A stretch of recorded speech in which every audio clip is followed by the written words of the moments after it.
Amis téléspectateurs. Vous reprenez. Vous reprenez. Hein? Vous reprenez. Oui, je reprends. Amis téléspectateurs, bonsoir. Bienvenue sur votre émission Africulture. Africulture, c'est une émission éducative et culturelle. Ce soir, Africulture reçoit M. Bernard Kambou. M. Bernard Kambou est de formation avocat, mais en même temps, il est directeur général. Directeur de cabinet adjoint du gouverneur de la ville de Kinshasa. Je vais recommencer là. Amis téléspectateurs, bonsoir. Bienvenue sur votre émission Diaspora en Action. Diaspora en Action reçoit ce soir M. Bernard Kambou. Il est de formation avocat, mais en même temps, il est le directeur de cabinet adjoint du gouverneur de la ville de Kinshasa. Il est ce soir pour nous parler un peu d'actualité qui se déroule en RDC et en Afrique. Bonsoir, M. Bernard. Monsieur Depp, je vous salue. Bienvenue sur notre émission Diaspora en Action. Merci beaucoup pour cet honneur et surtout de l'opportunité que vous m'accordez de m'adresser devant vous sur ce plateau. Et c'est quoi l'objectif de votre visite ici aux États-Unis? Merci beaucoup. Je suis aux États-Unis pour deux raisons. La première, c'est pour des raisons purement familiales. Mais la deuxième raison, c'est pour des recherches. Comme vous le savez, la vie d'une personne, la vie humaine, c'est de recherche continue. Donc, je suis en train de faire mes recherches par rapport à mon profil de juriste. Merci. Bon, d'abord, avant de commencer, il faut d'abord, la première chose, c'est féliciter d'abord votre nomination en tant que directeur du cabinet adjoint du gouverneur de la ville de Kinshasa. Action Culture Africaine, qui est l'ONG qui soutient cette émission, vous félicite déjà pour votre nomination. Oui, merci beaucoup. C'est vrai que c'est un honneur d'être élevé à ce niveau-là, mais aussi je mesure que c'est une grande responsabilité compte tenu de défis qui attendent le peuple quinois, le peuple congolais de manière générale. Merci. Ok. Peux-tu nous dire quel est le rôle d'un directeur de cabinet adjoint? Oui, le directeur de cabinet, c'est un collaborateur direct du gouverneur et du vice-gouverneur, parce que dans la configuration politique du pays, le gouverneur et les vice-gouverneurs ont un cabinet. Et ce cabinet est dirigé par un directeur de cabinet, donc je dirais un personnel politique composé d'un directeur de cabinet, d'un directeur de cabinet adjoint et de conseillers. Alors, le directeur de cabinet adjoint, il a un secteur. Dans les cas qui me concernent, je m'occupe de tout ce qui est question administrative, juridique, politique, sociale et culturelle. Donc, sur ce fait, toutes les correspondances, tout ce qui concerne l'administration, arrive dans mon secteur, je fais examiner et je fais des suggestions directes de manière à permettre au gouverneur et au vice-gouverneur de prendre de bonnes orientations pour l'intérêt du peuple quinois dont ils sont serviteurs pendant les 5 prochaines années. On a une question qui vient de Kinshasa. C'est M. Sorleda qui pose la question. Okay. Hier, l'appellation était Kinshasa la belle. Maintenant, aujourd'hui, Kinshasa la poubelle. Vous mesurez des rêves, en fait, les rêves des Quinois ou les défis que vous pouvez relever en fonction de cette appellation? Oui, Kinshasa la belle, c'est un rêve pour tout le monde. Depuis les années 60 jusqu'à ce jour, il reste un rêve parce que personne sur le plan humain ne peut désirer vivre dans dans l'insalubrité. Mais je dois d'abord dire et avouer, au moment où Kin était la belle, il y a un problème d'habitation. Les années 60, Kinshasa avait moins de 500 000 habitants. Les années 80, on est passé à plus ou moins 2 millions. Et à ce jour, je dois vous dire que Kinshasa a plus de 15 millions d'habitants. Et ce n'est pas facile de gérer au quotidien quand vous voyez tout ce qui entoure l'humain pour ces problèmes de salubrité. Il est vrai, le Quinois, le Congolais de manière générale y aspire. Et c'est ça pratiquement le point de bataille du gouverneur et du vice-gouverneur d'ailleurs, qui aujourd'hui, vous apprenez certainement, Kin Bopeto. Kin Bopeto, c'est une idéologie, en même temps un plan qui est vraiment contenu dans le programme d'action du gouverneur de la ville de Kinshasa pour trouver des voies et moyens, rendre Kinshasa sa plus belle robe d'antan que nous appelons, en tout cas avec joie, Kin la Belle. Et nous espérons que leurs excellences, monsieur le gouverneur et monsieur le vice-gouverneur, y parviendront. Merci. Et, on va prendre une petite pause juste pour faire passer quelques publicités de Action Culture Africaine. On revient à tout de suite. Débloque un peu.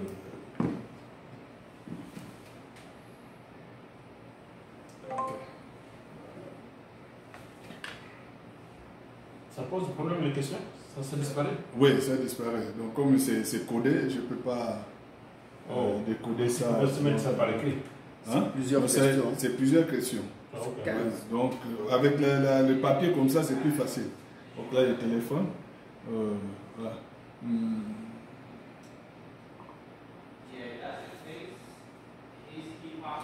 Bon, merci de rester câblé sur notre mission Diaspora en Action. Et nous sommes avec vous, avec monsieur le DIRCA. La question qui revient toujours de Kinshasa, les analyses disant que Kinshasa n'a pas besoin de poubelles, seulement main. Aussi, le challenge de mentalité et la culture, la lecture autant pour moi. Oui, justement, on ne peut pas gérer ou rendre Kinshasa de la poubelle aujourd'hui vers Kin la Belle d'hier sans entrer dans la mentalité. La mentalité, c'est quelque chose de fondamental. Je prends le cas ici aux États-Unis. C'est dans la mentalité d'un Américain que quand on a un papier, par exemple, en main, on ne peut pas le jeter n'importe où. Et l'Américain sait déjà qu'il y a un endroit réservé pour tel type de papier et tel autre. C'est ça justement dans la mentalité des Congolais que nous voulons imprimer pour que le Congolais sache quand il a un papier ou des déchets qu'il sente là où il faut le déposer. Et c'est dans la mentalité. C'est un processus. C'est en cela que Kin la Belle et Kin Bopeto, c'est une idéologie. Ok, donc nous allons évoluer avec des questionnaires. Madame Linda nous pose la question. Le gouverneur de la ville a fait la permutation de gourmestre. Est-ce que c'est légal? Le bourgmestre dans la ville de Kinshasa, dans sa configuration, il y a deux communes. Et les communes sont dirigées par les bourgmestres et leurs adjoints. Ils sont tous sous la supervision du gouverneur de la ville. Et donc, je ne me vois pas, administrativement parlant, quelqu'un qui contrôle le service, qui n'en ait pas l'opportunité de le permettre. Et donc, sur ce point-là, je crois qu'il n'y a rien à dire. Ok, Madame Linda, votre question a été répondue. Nous allons passer aux questions de Monsieur Junior Ombeni. Junior Ombeni pose la question suivante. Votre lecture par rapport au bilan de l'ancien gouverneur Kimbuta. Non, vous savez, le bilan par rapport à l'ancien gouverneur, il y a le principe en droit administratif, le principe de continuité du service public de l'État. Le gouverneur Kimbuta et son administration, ils ont travaillé, ils ont réalisé pas mal de choses, mais comme nous disons, l'œuvre humaine n'est jamais parfaite. Il y a des choses à refaire. Certainement que le gouverneur en place va le faire. C'est ce qui justifie, ce qui montre qu'il a la volonté d'aller de l'avant. C'est comme un enfant qui naît. On doit apprendre à l'enfant comment marcher, faire le petit pas. Et après, l'enfant, quand il en aura l'habitude, il va courir. Donc, voilà ce que je peux dire par rapport aux anciens gestionnaires et aux gestionnaires actuels. Ok, votre question, M. Junior, a été répondue. Nous allons passer aux questions de M. Franck Louquet. Vous nous confirmez la gratuité de l'enseignement primaire en RDC, particulièrement à Kinshasa? Oui, tout à fait. Vous l'avez suivi. Il y a la gratuité au niveau de l'enseignement primaire. Et cette gratuité sera progressive. Pour l'instant, je vous confirme que les enfants vont à l'école de manière gratuite. Mais il faut reconnaître que nous sommes une jeune démocratie. Il y a des écueils qui seront certainement aménagés au fur et à mesure. Ok, votre question a été répondue, M. Franck. Salut à vous depuis Kinshasa.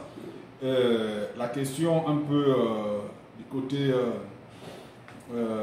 culturel, hein, la question, qu'est-ce qui s'est passé réellement sur l'arrestation brutale de l'artiste mondial, hein, qu'on peut dire Koffi Olomide, dans votre ville de Kinshasa?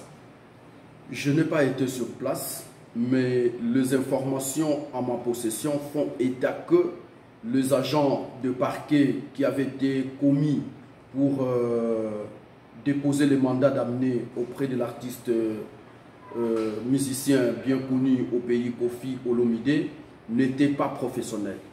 Raison pour laquelle, s'il y a eu de rapage, certainement qu'ils seront corrigés. Mais c'était par rapport à une invitation d'une commission, la commission de censure qui fonctionne au sein du ministère de la Justice concernant le déroulement de son métier. Ok, votre question a été répondue. Nous allons passer aux questions suivantes, toujours dans la culture. Est-ce que la culture a sa place au Congo? Bien sûr. Et je continue. Si la culture a sa place, qu'est-ce qui ne marche pas? Aujourd'hui, je dois encore affirmer que la culture au Congo, d'ailleurs comme en Afrique, c'est quelque chose de fondamental. Nous avons des folklores, pour ne parler que de cela, et nous avons des écoles comme l'Institut national des arts, où la culture est vraiment épinglée. Mais c'est un problème d'information et de déformation. Il faut une mobilisation, il faut vulgariser et permettre aux gens d'en apercevoir la portée. Parce qu'un peuple sans culture, c'est un peuple mort. Et nous sommes tout à fait conscients là-dessus. Et même au niveau de la ville de Kinshasa, son Excellence, Monsieur le Gouverneur, s'emploie pour revaloriser, revenir sur la culture. C'est comme ça que notre conseiller socioculturel est tout à fait à pied d'œuvre. Elle travaille, c'est une femme, d'ailleurs journaliste, je vous informe, elle travaille pour que la culture reprenne sa place qu'elle avait occupée hier à Kinshasa et en Afrique en général. Ok, les questions. Je vous rappelle que sur le plateau, nous avons M. Bernard Kambou. M. Bernard Kambou, il est le directeur du cabinet du gouverneur de la ville de Kinshasa. Il est ici aux États-Unis, sur notre plateau Diaspora en action. Comment vous jugez la nouvelle classe politique actuelle? La volonté de bien faire, c'est la volonté de faire de la RDC demain un pays émergent. Je le constate, qu'il y a une volonté d'aller de l'avant. C'est comme ça que les gens travaillent, mais ce n'est pas nécessairement l'affaire de la classe politique, mais c'est l'affaire de tout le Congolais. Donc l'affaire des dirigeants et des dirigés, dans l'espoir que la RDC, à l'instar d'autres pays, pourquoi pas les États-Unis ici, où je me trouve, un pays très merveilleux, que la RDC ait sa place demain. Ok, j'ai une question qui vient de monsieur le vice-président, monsieur Gidas Parfait Diamoneka, le vice-président de l'ONG Action Culture Africaine. Il pose la question suivante. Vous êtes le directeur du cabinet adjoint du gouverneur de Kinshasa. Pensez-vous que la culture trouve une place dans les activités du gouvernorat en RDC? Oui, absolument. Nous avons une place très intéressante dans la culture. Je dois d'abord, d'ailleurs, pour exemple, vous dire, dernièrement, nous avons reçu une correspondance de l'ambassade de Russie à Kinshasa qui pense installer un buste du premier astronaute russe parce qu'on a estimé que la RDC, Kinshasa, c'est un pays, c'est la capitale qui tient beaucoup à la culture et il faut que le Congolais, le Kinois en particulier, le constate, le voit et faire de l'émulation, permettre aux Kinois par rapport à la culture d'avoir des personnes qui vont s'intéresser à l'astronomie, à tout ce qui se passe hors pays, donc dans l'extraterrestre. Et voilà pourquoi des études sont en train d'être menées pour qu'on trouve une place installée et permettre aussi les échanges culturels entre la ville d'où l'astronaute est ressortissant avec le peuple quinois. Ok, toujours la deuxième question, il pose quelle est la température de l'activité culturelle en RDC?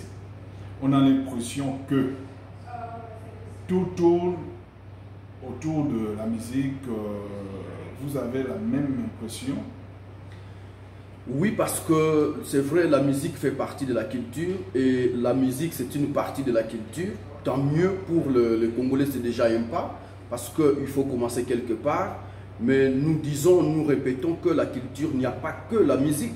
Il y a aussi les poèmes. Nous avons la poésie, donc de manière générale. Nous avons les chancelleries, notamment la coopération technique, le Centre Wallonie-Bruxelles, qui est en train de s'employer pour faire des concours dans les écoles, la poésie, voire puiser dans la tradition des différents pays. Hein? Pardon? Il y a aussi la religion. La religion, bien sûr, nous sommes une religion. Bien sûr, ça fait partie de la culture parce que je suis Mukongo. Il faut reconnaître qu'aujourd'hui, le royaume Congo fait partie des royaumes où nous avons des noms très sacrés sur le plan historique. Ndona Béatrice, Kimpa Vita, très proche ici, Simon Kimbangu, et tant d'autres encore, révélations sur le plan prophétique. Et tout ça, c'est une culture qui doit être réveillée et enseignée, revivre par le peuple quinois, le peuple congolais, africain, de manière générale. Pourquoi pas ici, aux États-Unis? Et ça, c'est ma question personnelle. Hein. Vous êtes sûr que la nouvelle génération suive encore la culture? Parce qu'à l'époque, quand nous étions petits, la culture avait sa place dans nos maisons, dans nos écoles, partout là où nous étions. La culture avait sa place. Mais actuellement, ce n'est pas le cas. Vous ne trouvez pas que la mondialisation ou aussi l'Internet, l'arrivée d'Internet, c'est pas mal, hein, parce que c'est ça qui nous sert aujourd'hui à transférer les images partout dans le monde. Mais vous ne trouvez pas que notre culture a pris un coup? Oui, vous le dites si bien. Regardez, je suis aux États-Unis et du coup, je suis suivi à travers le monde grâce à l'Internet. C'est cet effort que vous faites, que je dois faire, que nous devons faire pour être présents dans le monde numérique, parler de notre culture pour que les autres puissent aussi entendre parler de la culture congolaise, de la culture africaine. Donc, sur ce point-là, c'est un effort, c'est un processus. Je suis bien d'accord, mais nous, Congolais, nous, Quinois, nous devons prendre conscience, même vous, diaspora en action, je vous remercie à l'avance parce que c'est grâce à cela que j'apporte ma petite pierre par rapport à cette culture. Voilà. Merci. Nous allons prendre une pause de quelques secondes, le temps de débloquer le téléphone. Il nous reste 4 minutes seulement. Ça passe bien, non? Oui, ça va. On a pas posé la question. Hein? Il vous reste 4 minutes. Oui. Je vais passer parce qu'il y a beaucoup de questions, sinon on risque de Ça se passe bien. Ça se passe bien. Hein? Là, ça va, c'est une émission. Parce que Oui. tu tiens en train de répondre à un politicien, donc Parce qu'il y a des choses des questions sensibles. Oui, oui, très sensible, parce qu'il ne fallait pas cohabitation et tout et tout. Ça, faut pas aller, sinon ça va, je vais te griller là. Faut appuyer les chefs. Vraiment, il faut l'appuyer. Oh là là. Bon, ok. Merci une fois de plus de rester sur votre émission Diaspora en Action. Et on a tellement de questions, mais nous ne pourrons pas poser toutes les questions ce soir parce que c'est long.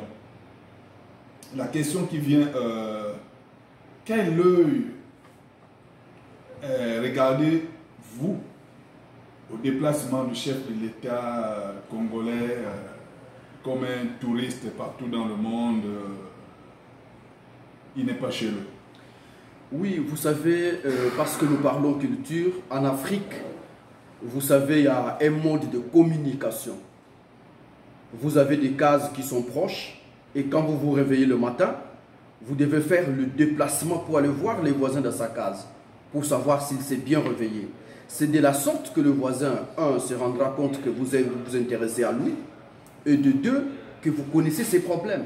Et donc, ce que fait le chef de l'État, naturellement, il va vers les autres pour que ces derniers entendent et comprennent ce que c'est la RDC. C'est ça la diplomatie. Maintenant, beaucoup de temps, une semaine, 3 semaines, je ne saurais pas les dire, mais je sais aussi qu'il y a des canaux, nous avons des ambassades qui peuvent aussi être utilisés, mais que le chef donne toujours l'exemple. Ok. Est-il vrai que la démocratie et l'état de droit est bel et bien rétabli et arrivé au pouvoir de, comme on l'appelle ici, Fachi? La République démocratique du Congo est bel et bien une démocratie qui se fait comme telle. Mais ce n'est pas une baguette magique. Le président Fachi est arrivé. Nous avons à ce jour un événement très important en Afrique. C'est que c'est pour la première fois à ma connaissance dans l'histoire du pays que nous ayons eu un passage de pouvoir pacifique. Oui. Donc ça, c'est vraiment à mettre dans l'actif de la démocratie. Maintenant, il y a beaucoup d'autres aspects sur le plan de la justice, l'administration.